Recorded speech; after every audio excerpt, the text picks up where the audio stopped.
for his opening statement. Thank you very much, Mr. Chair. Thank you all for attending this important hearing titled Reforming FEMA, Bringing Common Sense Back to Emergency Management.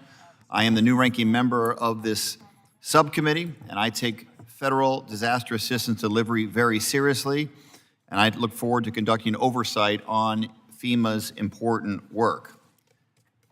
FEMA is where Americans look for help, critical help after what is likely the worst day of their lives.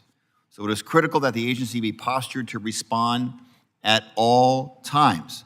For most of its life, FEMA has been an apolitical entity, red state or blue state, it didn't matter.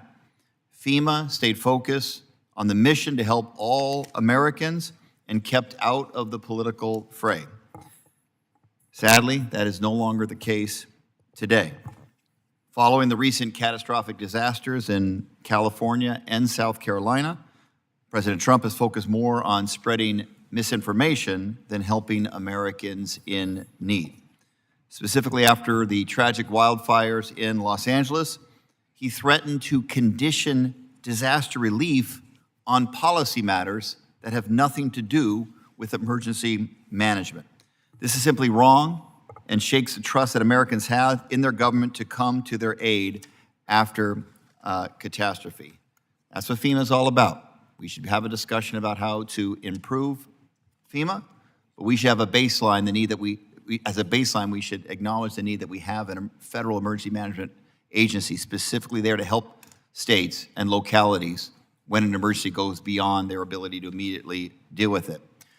Yesterday, DHS Secretary Noem added to that uncertainty facing disaster survivors when she said that we're, quote, we're going to eliminate FEMA, unquote, in a presidential cabinet meeting. President Trump responded by saying, quote, great job, unquote. I will never support eliminating FEMA or conditioning aid for emergency disaster assistance. Whether a state is red or blue, they are American and they are entitled to the support of their fellow Americans on their worst day. So I condemn calls to condition emergency disaster assistance in the strongest possible terms and urge elected leaders to never make such comments again. Unfortunately, threats to conditioning life-saving assistance is not the only partisan game happening at FEMA. In February, Elon Musk's Department of Government Efficiency entered FEMA and has been wreaking havoc ever since. They've accessed secure government systems that include disaster survivors' personal information and slowed the delivery of FEMA assistance. I'm deeply troubled to learn that all FEMA grants are now subject to additional review to ensure that they are complementary to President Trump's political agenda. And federal employees are living in fear that they will be fired if they approve the wrong grant payment. Federal employees should not be concerned about approving grant disbursements approved by this body, Congress, in a bipartisan way. In fact, it is a law that FEMA disperse payments that are mandated by Congress. Plain and simple, I will not stand by quietly if we see illegal action related to the disbursement of FEMA grants. The agency cannot violate the Impoundment Control Act. I'm deeply concerned that the influence of DOJ at FEMA, which contains no emergency management experts at DOJ, and that they're going to steer the agency in the direction of another Katrina. Prior to Hurricane Katrina, FEMA was overhauled and tucked into the Department of Homeland Security without proper consultation from professional emergency managers. FEMA was weakened by being subsumed into DHS without proper consultation with emergency management professionals.